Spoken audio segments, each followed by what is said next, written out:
मद्दाह नबी अंदलीब गुलशन रिसालत हज़रत मौलाना मोहम्मद साजिद साहब क़िबला, हाफिज़ मोहम्मद अकरम साहब, जुमला तालिबान उलूम नबविया, बरादरान इस्लाम, मुअज़्ज़ज़ मोहतरम सामीन कराम, अस्सलामु अलैकुम। सबने सलाम का जवाब नहीं दिया है। मुझे पता है कि महेशपुर वालों को खाने की फ़िक्र ज़्यादा होती है। जब भगोना तैयार हो जाता है जभी जो है भीड़ आती है। अगर 1000 लोगों का इंतज़ाम किया हो तो महफिल में सिर्फ 50 बैठने वाले होते हैं, और जैसे ही न्याज तैयार होगी, फातिहा होगी, तो हज़ारों की भीड़ जमा हो जाती है कि नहीं? ऐसा क्यों याद दिला दीजिए यार। रोज़ाना खाते हैं हम, अल्लाह जो है रोज़ाना खिलाता है और अच्छी से अच्छी नेमतें मिलती है। अब तुम जाने लगे खाने के टाइम आओगे। अल्लाह ताला शिफा अता फरमाए। हर दिन खा रहे हैं और कोई दिन ऐसा नहीं जाता कि जिस दिन अल्लाह ताला कौरमा रोटी बिरयानी खिलाता ना हो। कहो या अल्लाह तेरा शुक्र है। ऐसा लग रहा है तुम्हें तो जो है अकरम हाफिज जी के यहाँ पहली बार गौसे आजम का तबर्रुक मिलेगा है। 29 तारीख लग गई, 28 हो गई, तो ऐसा लग रहा है आपको कुछ खाने को मिला ही नहीं। अरे बोले यार जोर से सुभान अल्लाह। अरे खाया कि नहीं है? अस्सलामु अलैकुम व रहमतुल्लाहि व बरकातुहू। नहमदुहू व नुसल्ली व नुसल्लिमु अला रसूलिहिल करीम, अम्मा बाद फ़अऊज़ु बिल्लाहि मिनश शैतानिर रजीम, बिस्मिल्लाहिर रहमानिर रहीम। या अय्युहल्लज़ीना आमनुत्तक़ुल्लाह वब्तगू इलैहिल वसीला, आमन्तु बिल्लाहि सदक़ल्लाहुल अज़ीम व बल्लगना रसूलुहुन नबियुल अमीनुल करीम व नहनु अला ज़ालिका लमिनश शाहिदीन वश्शाकिरीन वल्हम्दुलिल्लाहि रब्बिल आलमीन। दुरूद शरीफ पढ़िए। अल्लाहुम्मा सल्लि अला सय्यदना व मौलाना मोहम्मद व बारिक वसल्लम सलातम व सलामन अलैका या रसूल अल्लाह सल्लल्लाहु अलैहि वसल्लम। यहाँ बैठने वाले चाहे मजबूर बन के सुने या मसरूर बन के सुने, मुझे तो पढ़ना है और आपको सुनना ही पड़ेगा, क्योंकि मुझे दावत दी है अकरम हाफिज साहब ने। मैं बिन बुलाए मेहमान नहीं हूँ। जब तक ये इशारा नहीं करेंगे मैं थोड़ी देर आपको सुनाता रहूँगा इंशाअल्लाह। सुनोगे कि नहीं? एक बार और अपने नबी पर दुरूद पाक पढ़े। अल्लाहुम्मा सल्लि अला सय्यदना व मौलाना मुहम्मदिन व बारिक वसल्लम सलातम व सलामन अलैका या रसूल अल्लाह सल्लल्लाहु अलैहि वसल्लम। हाफिज अकरम साहब की फरमाइश के मुताबिक चंद अशार मुलाहिज़ा फरमाएं। पर्दे में लेकिन सब पे नजर है, पर्दे में लेकिन सब पे नजर है, अल्लाह ही जाने कौन बशर है, मेरे नबी को सब की खबर है, मेरे नबी को सब की खबर है, अल्लाह ही जाने कौन बशर है, पर्दे में लेकिन सब पे नजर है, अल्लाह ही जाने कौन बशर है। सजदे बुतों से उंगली उठी तो टुकड़े कमर है। फैजान तुम भी बोल जाओ यार कम से कम। तुम बड़ी मुश्किल से तो आ जाओ यहाँ सुनने के लिए। मेरे नबी को सब की खबर है, अल्लाह ही जाने कौन बशर है, उंगली उठी तो टुकड़े कमर है, अल्लाह ही जाने कौन बशर है। और मुलाहिज़ा फरमाए, मोहब्बत से बोले सुभान अल्लाह। सजदे बुतों से भी करवाए, कंकर से भी कलमा पढ़ाए, सजदे बुतों से भी करवाए, कंकर से भी कलमा पढ़ाए, डूबा हुआ सूरज सूरज पलटाए कोई हकीकत समझ न पाए। हैरत में बूबकर उमर है, हैरत में बूबकर उमर है। अल्लाह ही जाने कौन बशर है, हैरत में बूबकर उमर है। अल्लाह ही जाने, अल्लाह ही जाने कौन बशर है। हैरत में बूबकर उमर है। अल्लाह ही जाने कौन बशर है। आखिरी शेर मुलाहिज़ा फरमाए। इश्क़ उवैसी फ़ख्र अबू ज़र, उनका जलवा सब पे उजागर। क्या निकाल रहे हो? इश्क़ उवैसी फ़ख्र अबू ज़र, उनका जलवा सब पे उजागर। चाह ले वो तो कोह बने ज़र, फिर भी बांधे पेट से पत्थर। मालिक कुल है कच्चा घर है, मालिक कुल है छोटा सा घर है। मालिक कुल है कच्चा घर है। अल्लाह ही जाने कौन बशर है। मालिक कुल है कच्चा घर है। अल्लाह ही जाने कौन बशर है। पर्दे में लेकिन सब पे नजर है। अल्लाह ही जाने कौन बशर है। उंगली उठी तो टुकड़े कमर है। अल्लाह ही जाने कौन बशर है। क्या हाफिज साहब एक ही भगवान बनवाएगा? तीन है। मैं तो हाँ फिर आ सकते। देखो आमीन आ गए माशाल्लाह।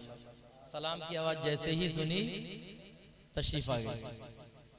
तो हम लोग खाते रहते हैं रोजाना, लेकिन ये जिक्र सुनने सुनाने का मौका ये कभी कभी मिलता है। और 11वीं शरीफ में तो हर दिन सुबह में भी, शाम में भी, दोपहर में भी, इशा के बाद भी हर दिन हम लोग सुना रहे हैं और आप सुन रहे हैं। लेकिन 11वीं शरीफ के बाद फिर ये सिलसिला जो है बहुत हल्के पड़ जाएगा।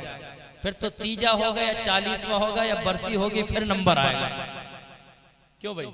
या फिर जुमे की सुनने के लिए आप जाएंगे। हम तो जुमे की जुमे अलविदा अलविदा और ईद बकरीद वाले हैं ना। सुन्नी तो ये समझता है सिर्फ न्याज करो, नमाज की कोई जरूरत ही नहीं है। वो समझ रहा है बिल्कुल जन्नत पक्की है। एक जगह तकरीर करने के लिए मस्जिद के इमाम साहब ने एक मुकर्रिर साहब को बुलाया, जिन्होंने पूरी तकरीर नमाज पे कर दी। तो बस्ती वाले कह रहे थे इमाम साहब ऐसे मौलाना साहब को कभी मत बुलाना जो हमें नमाज पढ़ने के लिए कहे। क्यों भाई? इसलिए ख्याल बिल्कुल छोड़ दो।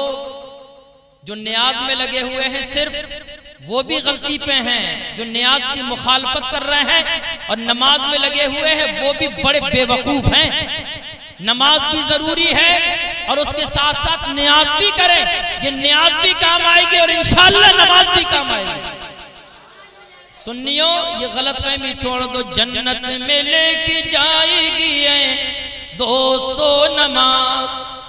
नमाज के नाम पे तो बोलेंगे ही नहीं। कहे क्यों थी नमाज के लिए?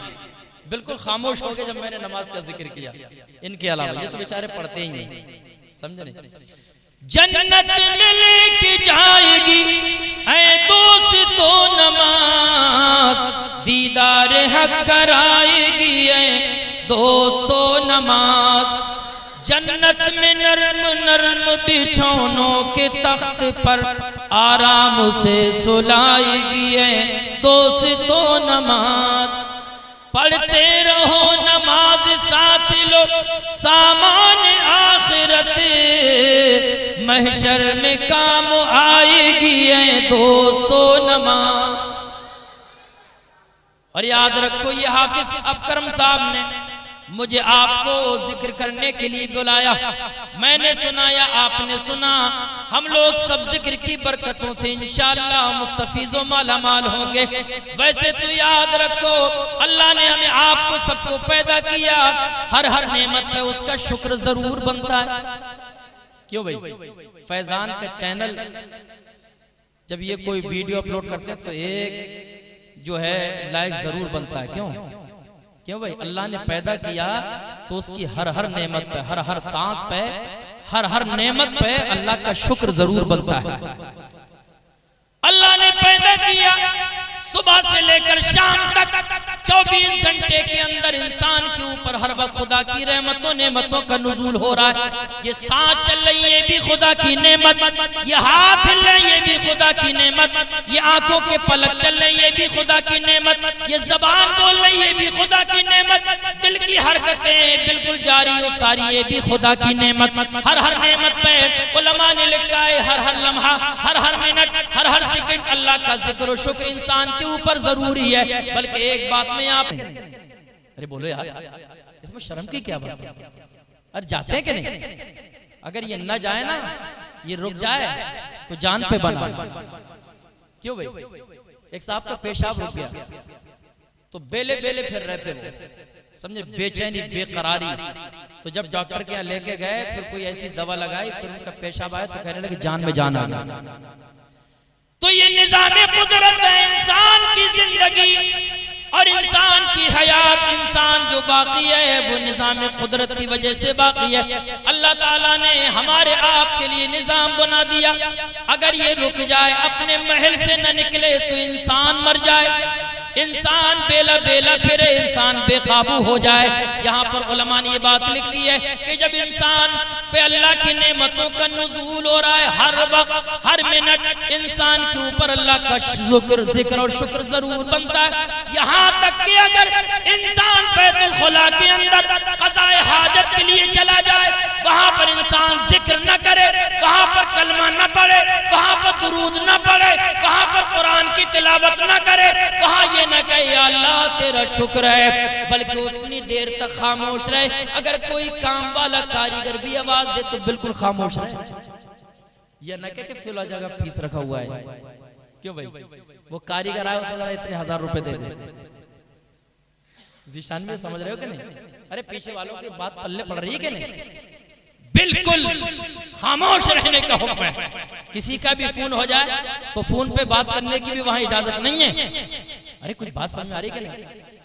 लेकिन जब अल्लाह की नेमत पे हर वक्त हमारे ऊपर जिक्र और शुक्र जरूरी है, उस वक्त हमारे ऊपर खामोश रहना जरूरी। अब फरमाया मेरे नबी ने कि जब वहां से फारिग होने के बाद जब वहां से वापस आए तो कहने लगे गुफरानक, या अल्लाह हर नेमत पे हर मिनट हर सेकंड तेरा जिक्र तेरा शुक्र मेरे ऊपर जरूरी था, लेकिन एक जरूरत से मैं गया था, इतनी देर तेरा जिक्र न कर सका, या अल्लाह गलती हो गई, या अल्लाह मुझे माफ कर दे, मुझे बख्श दे। ये हुक्म है कि वहां पर जितनी देर खामोश रहा और अल्लाह का जिक्र न करा, आंखों के पलक भी चलते रहे, दिल की हरकत भी चलती रही, हालांकि जरूरी उस वक्त भी था, लेकिन किसी जरूरत की वजह से वहां मना किया गया है, तो उस वक्त इंसान अल्लाह के जिक्र से गाफिल रहा। अल्लाह के नबी ने फरमाया इस जिक्र से गाफिल रहने के लिए, इसके कफारे के लिए अल्लाह की बारगाह में अपनी इस गलती से माफी मांगे और कहे अल्लाह मुझे माफ कर दे, मैं इतनी तेरे जिक्र तेरा शुक्र न करता रहा। अरे कुछ बात समझ में आ रही है कि नहीं? ये कोई बात आपको बताएगा नहीं। अल्लाह ताला हाफिज़ साहब को, मुशर्रफ को और तमाम लोगों को खुश रख के शादो आबाद रखे। समझ में आ रही है नहीं? जब भी जाओ टोपी लगा के जाओ, खामोश रहो, वहां फोन पे बात भी मत करो, और जब वहां से आओ तो माफी मांगो, या अल्लाह वैसे तो हर वक्त तेरा जिक्र शुक्र जरूरी था, लेकिन इतनी देर में न कर सका, या अल्लाह मुझे माफ कर दे। हदीस में ही अल्फाज गुफरानक, अल्लाह मुझे माफ कर दे। तो ये जिक्र और शुक्र एक ऐसी नेमत है, अल्लाह ने वादा फरमाया लइन शकरतुम लाज़ीदन्नकुम, बंदे अगर तू शुक्र करेगा मैं तुम्हें और बढ़ा के देता रहूंगा। अब मेरे ये तजर्बे की बातें ज़ीशान मियां, जब मैं बिस्तर पे सोने के लिए जाता हूँ तो जब तक नींद नहीं आती है, जब तक आंख नहीं लगती है, जब तक गफलत तारी नहीं होती है मैं हर नेमत पे अल्लाह का जिक्र और शुक्र करता हूँ। ये नजराने मिल रहे हैं 11वीं शरीफ में और ज्यादा जिक्र और शुक्र हो रहा है। समझे नहीं हाफिज साहब, समझे नहीं? तो मैं इस नेमत पर शुक्र करता हूँ कि यार न कोई रिश्ता है न कोई कराबतदारी है, लेकिन फिर भी जो है मोहब्बत करने वाले बुलाते हैं तो मैं बिस्तर पर जाने के बाद कहता हूँ या अल्लाह तेरा शुक्र है। समझा नहीं? और ये कोई हम कोई तीर थोड़ी मार रहे हैं, हम कुछ भी नहीं कर रहे हैं, मगर जो हमारे ऊपर लाजिम है जरूरी है तो वो अदा करने की कोशिश कर रहे हैं। या अल्लाह तेरा शुक्र। सुबह को जब आँख खुली तो मेरे दिल में ख्याल पैदा हुआ हम मर गए थे, नींद आ गई थी। नींद भी मेरे नबी ने फरमाई आधी मौत है, हम मर गए थे। अल्लाह ताला ने मौत के बाद हमें दोबारा जिंदगी दी, हमारी आँख खुल गई। क्या पता हम सोने के बाद सुबह का सूरज हमें नसीब होता कि नहीं, हमें दिन नसीब होता कि नहीं, हमें साल नसीब होता कि नहीं, हमारे घर वाले हमें मिलते नहीं, ये भी अल्लाह की नेमत है। नींद से बेदार हो जाना, मेरे दिल में ख्याल पैदा हुआ तो नींद से बेदार हो गई, ये भी खुदा की नेमत। जिक्र कर, शुक्र कर। तो बैठ के थोड़ी देर जिक्र कर लिया। वैसे डॉक्टर और तिब्बी हिसाब से भी ये बात लिखी है कि फौरन बेदार होने के बाद इंसान क़ज़ाए हाजत के लिए बैतुल खुला में न जाए, बल्कि थोड़ी देर बैठ जाए। क्योंकि इंसान जो लेटा है तो उसकी दिल की हरकत जो तेज है, तो कहीं ऐसा ना हो कि वहां चलने की वजह से आदमी फिसल कर गिर न जाए, चक्कर ना आ जाए। तो थोड़ी देर बैठे और थोड़ी देर अल्लाह का जिक्र कर ले तो इंशाअल्लाह दिल की बीमारी से महफूज रहेगा। बोलो सुभान अल्लाह। तो करोगे या अल्लाह तेरा शुक्र है, उठ के भी कहोगे अल्लाह तेरा शुक्र है। ये जिक्र एक ऐसी नेमत है। हजरत जनाबी यूनुस पैगंबर का नाम आपने सुना होगा, ये नबियों का जिक्र, ये भी बाबर का जिक्र है। अल्लाह के रसूल फरमाते हैं अल्लाह वालों का जिक्र करना ये गुनाहों के कफ़ारे का सबब बन जाता है। जहां पर नबियों का वलियों का जिक्र होता है वहां पर खुदा की रहमतें नाज़िल होती है। तो एक बात मैं बता दूं, जिक्र की बरकत। हजरत यूनुस अलैहिस्सलाम का नाम आपने सुना है कि नहीं? 23वें पारे में इनका जिक्र बस खत्म करने वाला हूं। 23वें पारे में इनका जिक्र है। मेरे अल्लाह ने फरमाया, बड़ी सराहत के साथ इनका वाकया बयान किया गया। मछली के पेट में, समुद्र के अंदर मछली ने इनको निगल लिया। एक रिवायत के मुताबिक 12 दिन रहे, एक रिवायत के मुताबिक 40 दिन रहे। लेकिन लोगों, अपने घर से मछली के पेट में रहना ये बड़ी मुसीबत की बात है, बड़ी तकलीफ की बात है। आपको अगर घर से बाहर कहीं जेल में बंद कर दिया जाए, बंद कोठरी है, तो हजरत जनाबी यूनुस को मछली के पेट में मछली ने निगल लिया। परेशान होने लगे, लेकिन वहां भी अल्लाह का जिक्र करते रहे, वहां भी अल्लाह की तस्बीह पढ़ते रहे, वहां भी अल्लाह को याद करते रहे। फरमाया, अल्लाह की बारगाह में अर्ज करने लगे, ला इलाहा इल्ला अंता सुब्हानका इन्नी कुन्तु मिनज़ ज़ालिमीन। अल्लाह ने कुरान करीम के अंदर बयान फरमाया कि अगर यूनुस पैगंबर मेरे नबी ने मछली के पेट में मेरी तस्बीह बयान नहीं की होती तो कयामत तक यूनुस मछली के पेट ही के अंदर रहते। नहीं बोलोगे? तो किसकी बरकत से निकले?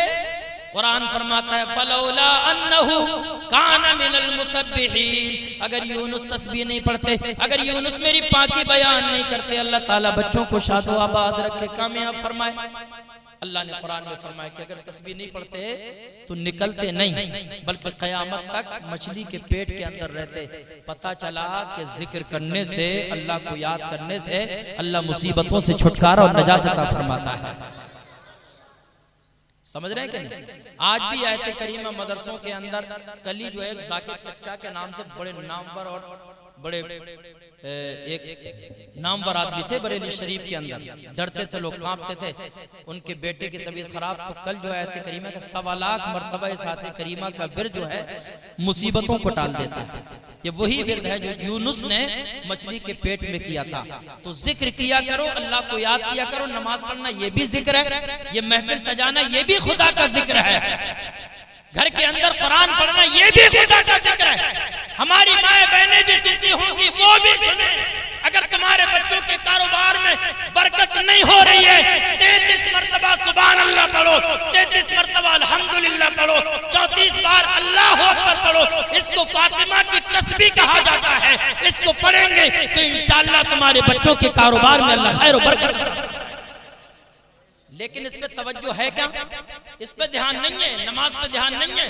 अपने खुद कुरान पढ़े, इस पे कोई तवज्जो नहीं है, जल्दी से तावीज लेने के लिए चले जाए। बहुत अच्छी बात है, तावीज से भी बरकत होती है, लेकिन ये भी तो काम कर लो। अल्लाह के रसूल ने फरमाया कि अगर सूरह आयतुल कुर्सी अगर कोई एक मर्तबा पढ़ के अपने ऊपर दम कर ले तो 40 दिन तक किसी जादूगर का जादू और किसी जादूगरनी का जादू असर ही नहीं कर सकता। कुरान में इतनी तासीर है, कुरान में सब कुछ है, करके तो देखो। हजरत जनाब पैगंबर खुदा अय्यूब अलैहिस्सलाम का नाम भी आपने सुना होगा। खुदा करे जिक्र की बरकत से जो यहाँ पर हो रहा है, हाफिज साहब मुशर्रफ हैं, इनके 11 या 12 बेटे की छत के मलबे में दब गए, हलाक हो गए, मौत आ गई। अल्लाह ताला ने इनको मवेशी दिए, जानवर दिए, वो भी जो है आफात नागहानी से बर्बाद हो गए। अल्लाह ने बाग भी दिया, जमीन दी, वो सब तबाह बर्बाद हो गई, कुछ न रहा।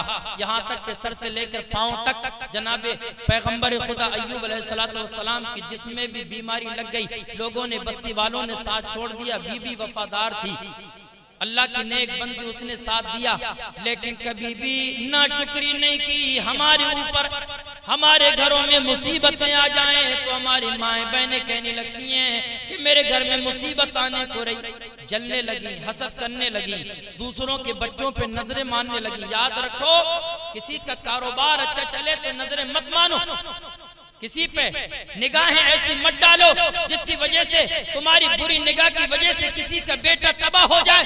किसी के घर मकान पे नजर मत डालो, किसी से जलो मत, किसी से हसद मत करो, इसलिए कि तुम्हारे जलने से कुछ नहीं होगा। अल्लाह ताला हमें आपको वो नहीं देता है जो हम मांगा करते हैं, बल्कि अल्लाह हमें वो देता है जो हमारे मुकद्दर में होता है और हमारे लिए बेहतर हुआ करता है।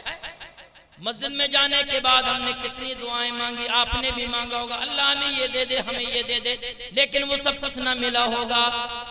सब कुछ नहीं मिल जाता है जो हम मांगते हैं, इसलिए कि अल्लाह हमें वो देता है जो मेरे लिए, आपके लिए बेहतर हुआ करता है। अगर बात मेहनत की होती ना, मेहनत की, तो बेचारा रक्षा चलाने वाला, मेहनत मजदूरी करने वाला, इससे ज्यादा मिलना चाहिए ना, क्योंकि मेहनत मजदूरी ये ज्यादा करना ना, सुबह से लेकर शाम तक पसीने में शराबो, न जाड़े की फिक्र है, न गर्मी की फिक्र है, समझे नहीं? इतनी मेहनत मशक्कत कर रहा है, उसे महदूद कमाई है, 400-500 रुपए पूरे 12 घंटे में उसे हासिल होते हैं। लेकिन एक डॉक्टर साहब, इंजीनियर साहब, मुकर्रिर साहब और साजिद, मौलाना साजिद साहब जैसे मद्दाह नबी 1 घंटे में अल्लाह ताला इतने दिलवा देता है जो पूरा मजदूर 1 महीने में कमाता है।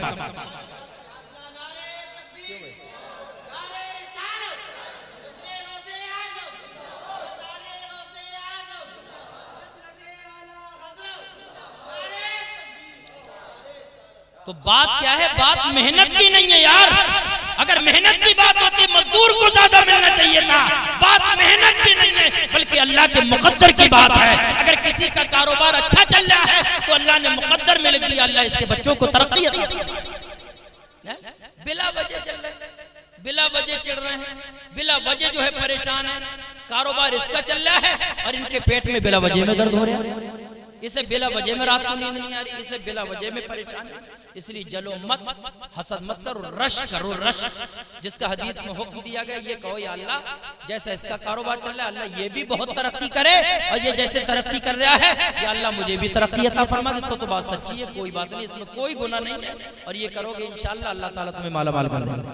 हजरत जनाब पैगंबर खुदा अय्यूब अलैहिस्सलाम, सर से लेकर पांव तक बीमारी, बच्चे हलाक हो गए, मवेशी हलाक हो गए, बागात बर्बाद हो गए, बस खत्म करने वाला हूं मैं, सब कुछ बर्बाद हो गया।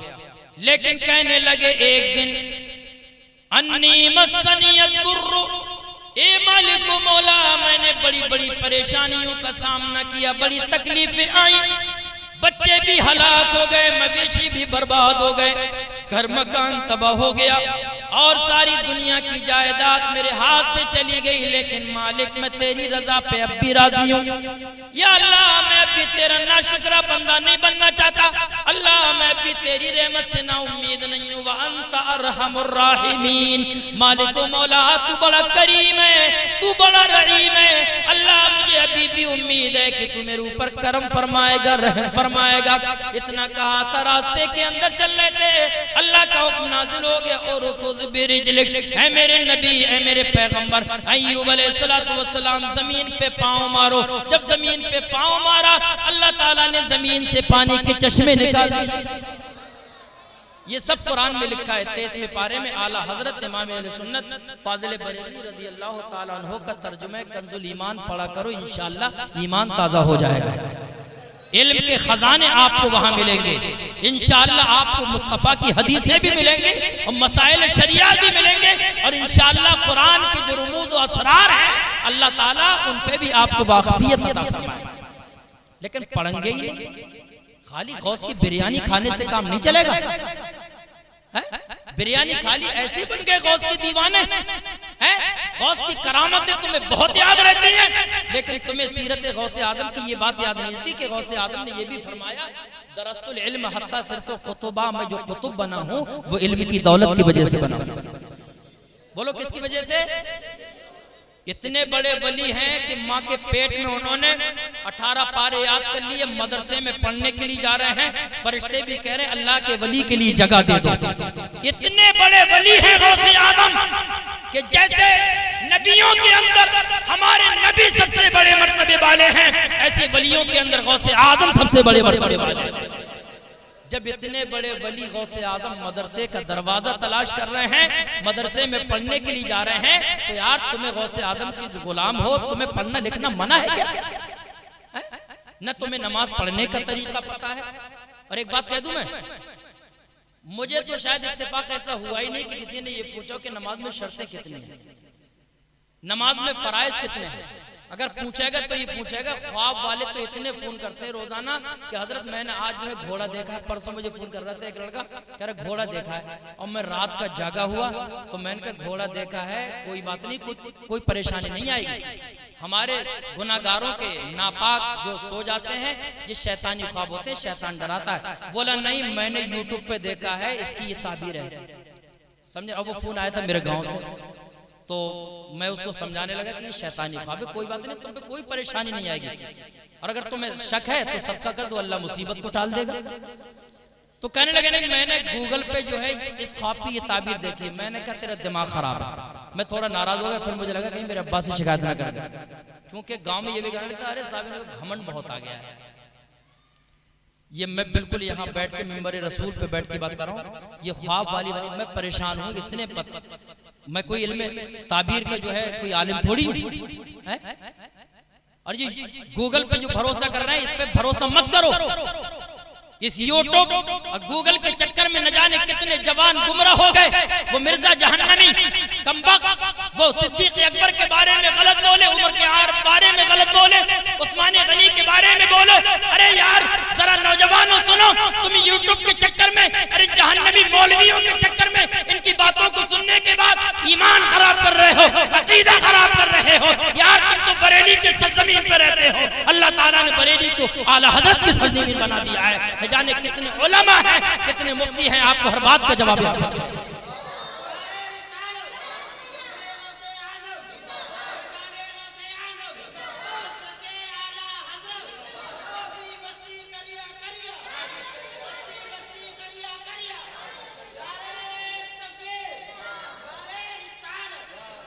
क्या बरेली में कमी है कोई? क्या यार पूरी दुनिया में बरेली से फतवा जाता है, और एक साल से नहीं बल्कि 200 साल से आला हजरत के घराने से पूरी दुनिया में इफ्ता और फतवा का काम हो रहा है। अगर मसले की बात आती है तो बरेली की तरफ रुजू करते हैं, और जवाब जाता है तो बरेली से।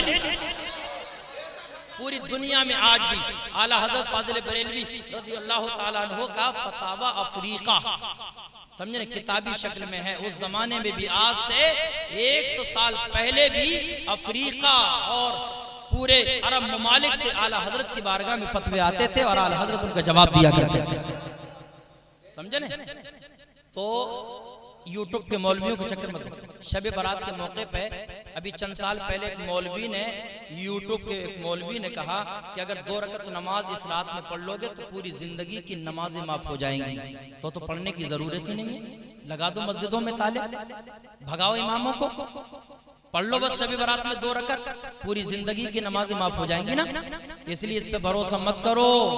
अपने जो सुन्नी उलमा है उनसे राब्ते अच्छे करो। अगर कोई बात समझ में नहीं आ रही तो उनसे मालूम कर लो। तो हजरत अय्यूब अलैहिस्सलाम ने जिक्र किया, बस खत्म हो गई बात, जिक्र किया उन्होंने तो चले 40 कदम, अल्लाह का हुक्म आ गया, जमीन पे पांव मारा, पानी निकला, हुक्म हुआ कि इससे गुस्ल कर लो। नहाए तो अल्लाह ने आधे जिस्म को मुनव्वर फरमा दिया। 40 कदम आगे फिर चले, अल्लाह का हुक्म आ गया, जमीन पे पांव मारो, जमीन पे पांव मारा, फिर पानी निकलने लगा, कहा इस पानी को पी लो। गुस्ल किया पहले पानी से, फिर नहा लिए और उसके बाद जो है पानी पी लिया। अल्लाह ने सर से लेकर पांव तक जितनी भी बीमारी थी अल्लाह ताला ने तमाम बीमारियों से आपको महफूज फरमा दिया, शिफा और सेहत अता फरमा दी। उसके बाद अल्लाह ने आपको, आपकी बीवी को दोबारा जवानी अता फरमाई, फिर वैसे ही बच्चे हुए, फिर वैसे ही दौलतें आई, फिर अल्लाह ने पूरी दुनिया की दौलतों के खजानों से हजरत अय्यूब अलैहिस्सलाम को माला माल कर दिया। तो परेशानी आ रही है तो कोई बात नहीं है। अभी एक लड़का मुझसे कल कहने लगा कि मैं किसी का दिल भी नहीं दुखाता हूँ, जो लोगों को सताते हैं उन पर मुसीबत नहीं आती है, मैं तो किसी को सताता भी नहीं हूँ, मैं तो किसी से बोलता भी नहीं हूँ, फिर भी इतनी परेशानी है। मैंने कहा कोई बात नहीं है, तो जितना अच्छा होता है, जो जितना सच्चा होता है, जो जितना ईमान में कामिल वकमल होता है, उसी पे सबसे ज्यादा परेशानी आती है। दर हकीकत उनका इम्तिहान होता है, उनकी आजमाइश हुआ करती है। इसलिए मुसलमानों हर वक्त अल्लाह की रजा पे राजी रहो। मर्जी मौला अज़हमा औला, अल्लाह जिस हाल में रखे उसकी मर्जी उसकी रजा हर हाल से अच्छी है। जिस हाल में वो रखे हमें उस पर राजी रहना चाहिए, हर वक्त अल्लाह को याद करना चाहिए। आज जितनी भी मुसीबतें हैं वो अल्लाह से गाफिल होने की वजह से हैं। अभी पिछले जुमे को 11:35 पे ज़लज़ला आया, हरकत हुई ज़मीन में, ज़मीन फटी, नेपाल में फलकबोस इमारतें गिरी, न जाने कितने लोग मलबे में दब के मर गए, न जाने कितनी औरतें बेवा हो गईं, न कितने बच्चे यतीम हो गए। 11:45 पे आया, आपको याद नहीं होगा नवंबर की 3 तारीख थी और इससे पहले ठीक 1 महीने पहले ज़लज़ला आया। जब मैंने कैलेंडर में देखा तो मालूम हुआ कि ये नवंबर की 3 तारीख थी और पिछले महीने ज़लज़ला आया था वो अक्टूबर की 3 तारीख थी। गौर किया आपने? आपने नहीं सोचा होगा, मेरे अल्लाह ने कुरान में फरमाया वमा नुरसिलु बिल आयाति इल्ला तखवीफा। ये जितनी भी निशानियां आती हैं, जितने भी अज़ाब आते हैं, ये जितनी भी तकलीफें मुसीबतें आती हैं, हमारा मकसद सिर्फ और सिर्फ ये था कि अल्लाह के बंदे डरने लगे, डरने लगे। लेकिन तुम डरे? तुमने तो इसमें गौर व फिक्र भी नहीं किया होगा। डरेंगे कब, याद कब रखेंगे? जब इमारतें गिरेंगी, लोग मरेंगे, जमीन फटेगी, कोई बड़ा हादसा होगा तो याद रखेंगे कि फला जगह जो है बहुत बड़ा ज़लज़ला आया था, इतने लोग मर गए। जब ये तो याद रखेंगे, तो याद रखेंगे। अभी कुछ हुआ थोड़ी है, इसलिए भूल जाते हैं। आया था वो तो यार पिछले महीने में आया था, क्यों भाई इतना याद रखते हैं कि नहीं आया था, लेकिन क्यों आया था कभी इस पे तवज्जो नहीं दी। आयत करीम में पढ़ के मैं आपको बता देता हूँ कि ये क्यों आता है। अल्लाह पाक फरमाता है अफला यरौना अन्नहुम युफ्तनून फी कुल्लि आमिन मर्रतन औ मर्रतैन। अल्लाह फरमाता है बंदो क्या तुम देखते नहीं हो कि तुम्हें हर साल 1 मरतबा या 2 मरतबा आजमाया जाता है, तुम ला यतूबून, फिर भी तुम खुदा की बारगाह में आने को तैयार नहीं हो। वला हुम यज़क्करून, फिर भी तुम्हें अकल नहीं आती, तुम फिर भी गाफिल बने हुए हो। तो ये आजमाइश अल्लाह की तरफ से। बस ये दुआ करो अल्लाह हम सबको बचाए रखे, इस जिक्र के सत्ते में अल्लाह हम सबकी हिफाजत फरमाए। आमीन तो बोल दो यार, क्या पता किसकी आमीन कबूल हो जाए, बच्चों की आमीन कबूल हो, मेहमान रसूल की ये गुजर जाए कब्रिस्तान से तो कब्रिस्तान से अजाब कब्र दूर हो जाए 40 दिन के लिए। तो यार ये आमीन कह देंगे तो क्या इनकी आमीन कहने की बरकत से हमारे आपके ऊपर से मुसीबतें नहीं दफा होंगी? जरूर होती हैं। अल्लाह कबूल फरमाए। सब लोग यहाँ से लेकर वहाँ तक कलमा शरीफ पढ़ ला इलाहा इल्लल्लाह मुहम्मद रसूलुल्लाह सल्लल्लाहु अलैहि